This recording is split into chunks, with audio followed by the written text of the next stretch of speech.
Hello बच्चों, good morning. कैसे हैं बच्चों? उम्मीद कर रहे हैं बच्चों आप लोग अच्छे होंगे और अपने पढ़ाई को कंटिन्यू कर रहे होंगे। तो बच्चों, आज हम लोग जिस टॉपिक को पढ़ेंगे वो टॉपिक है बच्चों हमारा methods of valuation of goodwill. क्योंकि पिछले वीडियो में बच्चों हम लोगों ने गुडविल के बारे में पढ़ा था, गुडविल के कैरेक्टरिस्टिक्स के बारे में पढ़ा था और साथ ही साथ गुडविल के हम लोगों ने कि किस समय गुडविल का वैल्यूएशन किया जाता है ये भी हम लोगों ने पिछले वीडियो में पढ़ रखा है। तो वैसे बच्चों जो हमारी वीडियो से पहली बार जुड़ रहे हैं उन सभी बच्चों से रिक्वेस्ट है कि बच्चों हमारा पिछला वीडियो जरूर देखें और बच्चों अगर वीडियो पसंद आए तो हमारे वीडियो को लाइक और हमारे चैनल को सब्सक्राइब करना ना भूलें और साथ ही साथ बच्चों हमारे वीडियो को ज़्यादा से ज़्यादा शेयर करें। तो अब यहाँ पर बातें आती है बच्चों कि अगर गुडविल के वैल्यूएशन के मेथड को देखते हैं तो गुडविल के वैल्यूएशन के 3 मेथड है। एक को कहा जाता है एवरेज प्रॉफिट मेथड, दूसरे को कहा जाता है सुपर प्रॉफिट मेथड और तीसरे को कहा जाता है कैपिटलाइजेशन मेथड। अगर गुडविल के वैल्यूएशन को देखा जाए तो गुडविल के वैल्यूएशन के 3 मेथड है। एक है आपका एवरेज प्रॉफिट मेथड, सेकेंड है आपका सुपर प्रॉफिट मेथड और थर्ड है आपका कैपिटलाइजेशन मेथड। अगर एवरेज प्रॉफिट मेथड को भी देखोगे तो ये भी हमारे 2 प्रकार के हैं। एक को कहा जाता है सिंपल एवरेज प्रॉफिट मेथड, एक को कहा जाता है वेटेड एवरेज प्रॉफिट मेथड। एक को कहा जाता है सिंपल एवरेज प्रॉफिट मेथड और दूसरे को कहा जाता है वेटेड एवरेज प्रॉफिट मेथड। तो बच्चों आज जिस मेथड को हम लोग गुडविल के वैल्यूएशन के लिए स्टडी करेंगे वो मेथड है हमारा बच्चों सिंपल एवरेज प्रॉफिट मेथड। अब यहाँ पर बातें आती है कि sir simple average profit method होता क्या है, सिंपल एवरेज प्रॉफिट मेथड कहा किसे जाता है। देखिए बच्चों एक सिंपल सा रूप में इस मेथड के अंतर्गत जब गुडविल को वैल्यूएशन किया जाता है यानी जब गुडविल को कैलकुलेट किया जाता है तो बिजनेस के अंतर्गत पास्ट के जितने भी प्रॉफिट होते हैं, बिजनेस या फर्म के पास्ट के जितने भी प्रॉफिट होते हैं उन सभी प्रॉफिट का हम एवरेज निकाल देते हैं। उन सभी प्रॉफिट का हम क्या करते हैं, एवरेज निकाल देते हैं और एवरेज को नंबर ऑफ ईयर परचेज से मल्टीप्लाई कर देते हैं। तो जो वैल्यू आता है बच्चों वो हमारा कहलाता है गुडविल। इसका मतलब ये हुआ कि सिंपल एवरेज प्रॉफिट मेथड के अंतर्गत फर्म के जितने भी प्रॉफिट होते हैं पास्ट के उन सभी प्रॉफिट को हम एवरेज बना देते हैं और एवरेज बनाने के बाद उसे नंबर ऑफ ईयर परचेज से हम लोग मल्टीप्लाई कर देते हैं और जो वैल्यू आता है बच्चों वो हमारा कहलाता है गुडविल। इसका मतलब क्या हुआ कि अगर सिंपल एवरेज प्रॉफिट मेथड के अंतर्गत गुडविल का फॉर्मूला देखा जाए तो गुडविल कहता ही है goodwill equal to average profit into number of year purchase. यानी गुडविल आएगा कैसे, तो एवरेज प्रॉफिट जो भी होंगे फर्म का उसको नंबर ऑफ ईयर परचेज से क्या कर दीजिए, मल्टीप्लाई कर दीजिए और जो आएगा वैल्यू वो आपका क्या कहलाएगा, गुडविल कहलाएगा। तो ये बच्चों है आपका फॉर्मूला किसका, गुडविल कैलकुलेट करने का। किसके अंतर्गत, सिंपल एवरेज प्रॉफिट मेथड के अंतर्गत। तो यहां पर बातें आती है कि सर आखिर हम एवरेज निकालेंगे कैसे। आखिर नंबर ऑफ ईयर परचेज होता क्या है? तो पहला बच्चों हम लोग एवरेज प्रॉफिट के बारे में जानते हैं कि एवरेज प्रॉफिट होता क्या है, एवरेज प्रॉफिट कहा किसे जाता है। देखो बच्चों, अगर किसी भी डिजिट का अगर एवरेज निकालने के लिए कहा जाए तो आप 11th में पढ़ चुके हो कि किस प्रकार से किसी भी अंकों का या किस प्रकार से किसी भी डिजिट का एवरेज निकाला जाता है। जैसे एग्जांपल के रूप में मैंने कहा कि 2, 4, 6, 8, 10 इसका आप एवरेज निकालो, इसका आप एवरेज निकालो। तो बच्चों आप करोगे क्या, आप इसका एवरेज कैसे निकालोगे? तो आप सिंपल में करोगे कि आप जितने भी डिजिट है ये सारे डिजिट को क्या कर दोगे, ऐड कर दोगे। तो आप एवरेज निकालते समय आप क्या करोगे, 2 को जोड़ दोगे, फिर 4 को जोड़ दोगे, फिर 6 को जोड़ दोगे, 8 को जोड़ दोगे और 10 को जोड़ दोगे और इसे नंबर ऑफ डिजिट से क्या कर दोगे, इसे नंबर ऑफ डिजिट से डिवाइड कर दोगे। तो कितने नंबर है, 1, 2, 3, 4, 5, यानी 5 से आप क्या कर दोगे, इसे डिवाइड कर दोगे। तो आपके आएंगे कितने, 10, 18, 8, 24, 28, 8, 30, यानी 30 डिवाइड बाय 5। अगर कहा जाए तो 2, 4, 6, 8 का अगर आप एवरेज निकाल रहे हो तो आपने क्या किया, आपने सारे के सारे डिजिट या सारे के सारे अंकों को ऐड कर दिया और नंबर ऑफ डिजिट से आपने उसे क्या कर दिया, डिवाइड कर दिया। तो जो आपके आंसर आते हैं या जो आपके अंक आते हैं या डिजिट आते हैं उसे आप क्या कहोगे, एवरेज कहते हो, उसे आप क्या कहते हो, एवरेज कहते हो। सेम इसी प्रकार यहां पर भी जब हम गुडविल के वैल्यूएशन के लिए एवरेज प्रॉफिट को कैलकुलेट करते हैं तो पास्ट के फर्म के जितने भी प्रॉफिट होते हैं या पास्ट के बिजनेस के जितने भी प्रॉफिट होते हैं उन सभी प्रॉफिट का हम क्या कर देते हैं, एवरेज निकाल देते हैं।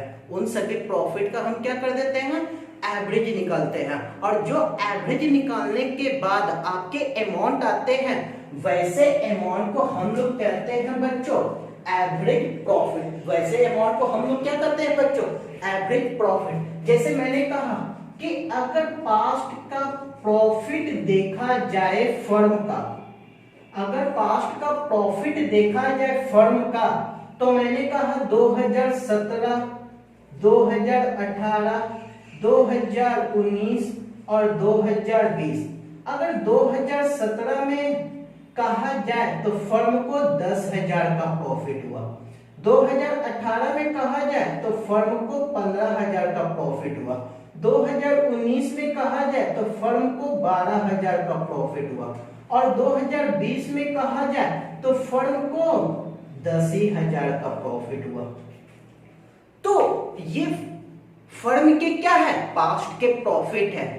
और जब इन पास्ट के प्रॉफिट को एवरेज निकाला जाएगा तो जो प्रॉफिट आएगा वो कहलाएगा बच्चों एवरेज प्रॉफिट। तो यहां पर अगर मैं एवरेज प्रॉफिट निकालूं, यहां पर जब मैं एवरेज प्रॉफिट इन सभी का निकालूं तो कितने हो जाएंगे, तो सारे अंकों को हम क्या कर देंगे, ऐड कर देंगे। सारे प्रॉफिट को हम क्या कर देंगे, ऐड कर देंगे। 10,000, 15,000, 12,000 और फिर आपकी कितने 10,000 और डिवाइड बाय कितने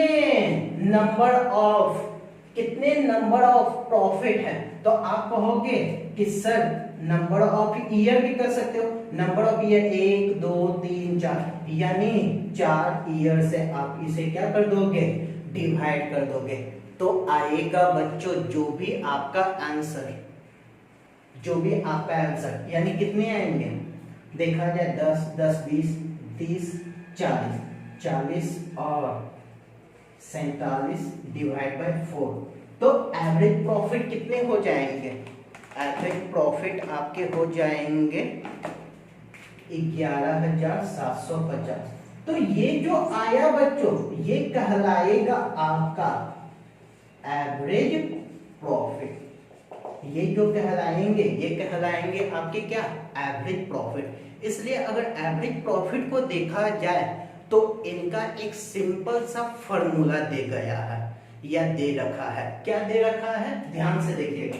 कहता है average profit equal to total normal business profit of past year, यानी पास्ट के ईयर के बिजनेस के जितने भी नॉर्मल प्रॉफिट हैं उनका क्या? टोटल। पास्ट ईयर के बिजनेस के जितने भी नॉर्मल प्रॉफिट है उनका टोटल डिवाइड बाय जितने आपके ईयर के दिए हुए हैं उनसे आप क्या कर दीजिए? डिवाइड कर दीजिए। तो जो आएगा बच्चों वो आपका कहलाएगा एवरेज प्रॉफिट। जो आएगा बच्चों वो आपका क्या कहलाएगा? Average profit. जो मैंने कहा कि पास्ट के 4 सालों के मेरे क्या दिए हुए हैं? प्रॉफिट इस प्रकार दिए हुए, तो हमने इसके एवरेज प्रॉफिट निकालने के लिए क्या किया? तो पास्ट के जितने भी प्रॉफिट सबका मैंने क्या कर दिया? टोटल कर दिया।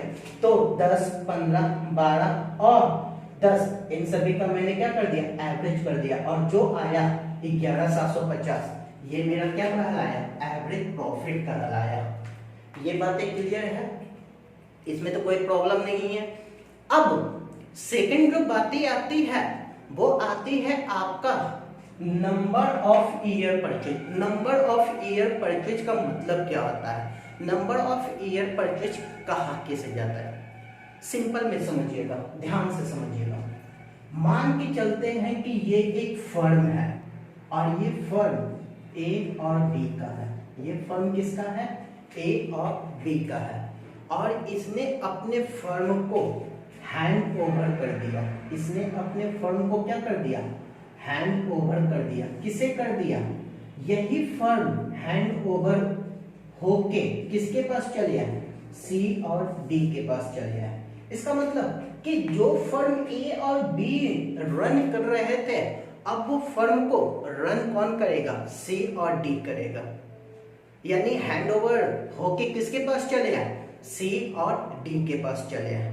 तो इस बिजनेस को, इस फर्म को अब रन कौन कर रहा है? सी और डी कर रहा है। तो सी और डी ने ए और बी से पूछा कि बताइए आप अपने फर्म से जो प्रॉफिट अर्न कर रहे थे, सी और डी ने ए और बी से पूछा कि आप अपने फर्म से जो प्रॉफिट अर्न कर रहे थे वही प्रॉफिट मैं उसी फर्म से अर्न करना चाहता हूं, यानी सेम प्रॉफिट अर्न करना चाहता हूं। तो बताइए मैं कितने सालों तक वो प्रॉफिट अर्न कर सकता हूं? इसका मतलब क्या हुआ? इसका मतलब सी और डी ये पूछ रहा है ए और बी से कि अगर मैं कोई एक्स्ट्रा एफर्ट ना लगाऊं, तो आप जितना प्रॉफिट अर्न करते थे, यानी ए और बी जितना प्रॉफिट अर्न करते थे, अगर उतना ही प्रॉफिट मैं उसी फर्म से अर्न करना चाहता हूं बिना किसी एक्स्ट्रा एफर्ट लगाए हुए, तो मैं कितने सालों तक अर्न कर सकता हूं? इसका मतलब ये कि ए और बी के पास्ट एफर्ट का ये बेनिफिट कितने सालों तक ले सकता है? कौन? सी और डी, ताकि वो same amount of profit earn कर सके। तो जब ये कैलकुलेट करके ए और बी ने कहा कि कम से कम आप 3 सालों तक मेरे पास्ट एफर्ट का आप बेनिफिट ले सकते हो, यानी अगर आप कोई एक्स्ट्रा एफर्ट ना करोगे तो ए और बी के पास्ट एफर्ट का आप सी और डी कितने सालों तक बेनिफिट ले सकता है? 3 सालों तक बेनिफिट ले सकता है, 3 सालों तक बेनिफिट उठा सकता है। तो ये जो 3 साल कहलाते हैं बच्चों, इसे ही कहा जाता है, ये जो 3 साल होते हैं बच्चों, इसे ही कहा जाता है नंबर ऑफ ईयर परचेज। तो बातें समझ में आए कि किसी सेलर के पास्ट एफर्ट का जब आप बेनिफिट जितने सालों तक बायर के द्वारा अर्न किया जाता है, तो वो पास्ट एफर्ट जो होता है जितने सालों तक, उसे ही कहा जाता है नंबर ऑफ ईयर परचेज। अब इसके डेफिनेशन को देखते हैं बच्चों। कहता है क्या है?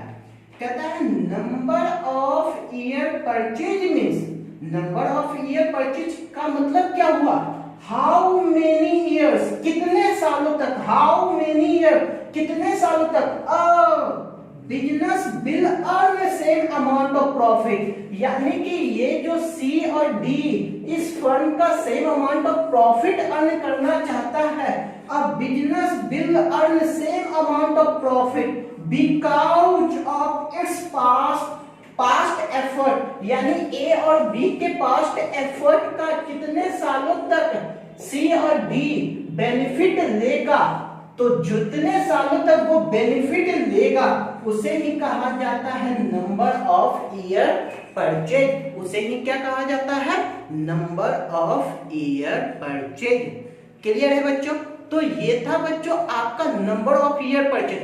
तो जब सिंपल एवरेज प्रॉफिट मेथड के अंतर्गत गुडविल का हम वैल्यू करेंगे, तो एवरेज प्रॉफिट में जब नंबर ऑफ ईयर से मल्टीप्लाई कर देंगे तो जो आएगा अमाउंट वो कहलाएगा हमारा गुडविल, वो कहलाएगा हमारा गुडविल। और इस प्रकार से बच्चों सिंपल एवरेज मेथड के अंतर्गत हम गुडविल का क्या कर सकते हैं? कैलकुलेशन, या उसे हम वैल्यू निकाल सकते हैं।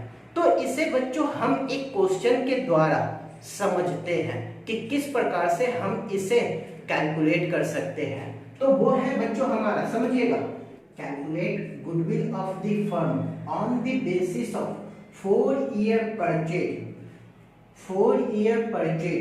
Of average profit of the last 3 year profit. The profit of last 3 years were rupees 12,000, rupees 17,500 and rupees 9,500। इसका मतलब क्या हुआ? कहता है क्या निकालने के लिए? गुडविल निकालने के लिए कह रहा है। किसका? किसी भी फर्म का। कौन से बेसिस के आधार पर? 4 ईयर परचेज के आधार पर। किसके आधार पर? 4 ईयर परचेज के आधार पर। यानी ये 4 ईयर परचेज मेरा क्या हो गया? ये 4 ईयर परचेज मेरा हो जाएगा नंबर ऑफ ईयर परचेज। और कहता है of average profit of the last 3 year profit. जो लास्ट 3 ईयर प्रॉफिट दिया हुआ है उसका क्या निकालना है? एवरेज प्रॉफिट निकालना है। तो कहता है कि the profit of the last 3 year were rupees 12,000, 17,500 and 9,500। ये जो 3 सालों का प्रॉफिट दिया है इसका एवरेज निकाल के उसे नंबर ऑफ ईयर परचेज से मल्टीप्लाई करके क्या कर देना है? आपको गुडविल का कैलकुलेशन करना है। तो बच्चों कैसे इसे कैलकुलेट करेंगे? तो सबसे पहला हम काम क्या करेंगे? हमें अपने फॉर्मूले को लिखना होगा। तो गुडविल इक्वल टू क्या कहता है? गुडविल इक्वल टू कहता है average profit into number of year purchase. Number of year purchase. तो चूंकि number of year purchase always आपके क्वेश्चन में क्या रहेंगे? गिवन रहेंगे। जब भी क्वेश्चन दिए रहेंगे नंबर ऑफ ईयर परचेज दिया रहेगा। ये 4 साल हो सकते हैं, 3 साल हो सकते हैं, 2 साल हो सकते हैं, 5 साल हो सकते हैं, ये डिपेंड करता है क्वेश्चन के ऊपर। लेकिन ये number of year purchase always आपके क्वेश्चन में क्या रहेंगे? गिवन रहेंगे। आपको क्या निकालना होगा? आपका एवरेज प्रॉफिट निकालना होगा। तो मैंने कहा था कि एवरेज प्रॉफिट निकालने के लिए क्या करना होगा? एवरेज प्रॉफिट निकालने के लिए सारे प्रॉफिट को ऐड करना होगा। तो आपके कितने प्रॉफिट है? आपके 12,000 के हैं प्रॉफिट, फिर कितने के हैं? 17,500 के हैं प्रॉफिट, और फिर कितने के हैं? 9,500 के हैं। और नंबर ऑफ ईयर कितने हैं, नंबर ऑफ ईयर 3, क्योंकि एवरेज प्रॉफिट का फॉर्मूला ही होता है क्या, average profit equal to total normal business profit of the past year. तो पास्ट के कितने हैं, 3 सालों के आपके प्रॉफिट है, और नंबर ऑफ ईयर से क्या कर दीजिए, डिवाइड कर दो। नंबर ऑफ ईयर कितने का है, तो 1, 2 और 3 नंबर ऑफ ईयर से क्या कर दीजिए, डिवाइड कर दीजिए। तो आएंगे आपके कितने, आएंगे 17,500 और 9,500, आपके हो जाएंगे 27,500 और 12, 27,500 और 12,000 कितने हो जाएंगे, सॉरी 27,000 और 12,000 हो जाएंगे आपके 39,000 डिवाइड बाय 3, आपके कितने हो जाएंगे, एवरेज प्रॉफिट 13,000, आपके एवरेज प्रॉफिट कितने हो जाएंगे 13,000। और जब 13,000 आपके एवरेज प्रॉफिट आ गए, आपके एवरेज प्रॉफिट 13,000 आ गए, और नंबर ऑफ ईयर परचेज आपके कितने हैं, 4 दिए हुए हैं, नंबर ऑफ ईयर परचेज आपके 4 दिए हुए हैं, तो आप इसे मल्टीप्लाई कर दीजिए, आपके कितने हो जाएंगे, ₹52,000। तो ये ₹52,000 आपके क्या कहलाएंगे, ये ₹52,000 आपके कहलाएंगे गुडविल। और इस प्रकार से बच्चों आप सिंपल एवरेज प्रॉफिट मेथड के अंतर्गत गुडविल का आसानी से कैलकुलेशन या उसे फाइंड कर सकते हो। क्लियर है? तो अब बच्चों ये तो था सिंपल एवरेज प्रॉफिट मेथड, लेकिन जब सिंपल एवरेज प्रॉफिट मेथड हम लोग कैलकुलेट करते हैं तो आसानी से हम गुडविल का क्या कर दिए, कैलकुलेशन कर दिए। लेकिन कभी कभी जो आपके प्रॉफिट दिए हुए रहते हैं उस प्रॉफिट में कुछ एडजस्टमेंट रहते हैं, यानी कि उस प्रॉफिट को आपको नेट प्रॉफिट में कन्वर्ट करना होगा या एक्चुअल बिजनेस का नॉर्मल प्रॉफिट लाना होगा। एक्चुअल बिजनेस का क्या करना होगा, नॉर्मल प्रॉफिट लाना होगा। और जब एक्चुअल बिजनेस के नॉर्मल प्रॉफिट लाने होंगे तो इस प्रॉफिट में कुछ एडजस्टमेंट आपको करना बाकी रहता है, कुछ एडजस्टमेंट इसमें करे जाते हैं। तो बच्चों नेक्स्ट वीडियो में हम लोग जब सिंपल एवरेज प्रॉफिट मेथड के अंतर्गत गुडविल का कैलकुलेशन करेंगे तो वहां पर एडजस्टेड प्रॉफिट को किस प्रकार से कैलकुलेट किया जाता है उसके बेसिस के आधार पर गुडविल का कैलकुलेशन करने का काम करेंगे। तो ये सीखेंगे बच्चों नेक्स्ट वीडियो में। आज के लिए इतना ही बच्चों, फिर मिलते हैं नेक्स्ट वीडियो में नेक्स्ट टॉपिक के साथ। थैंक यू बच्चों।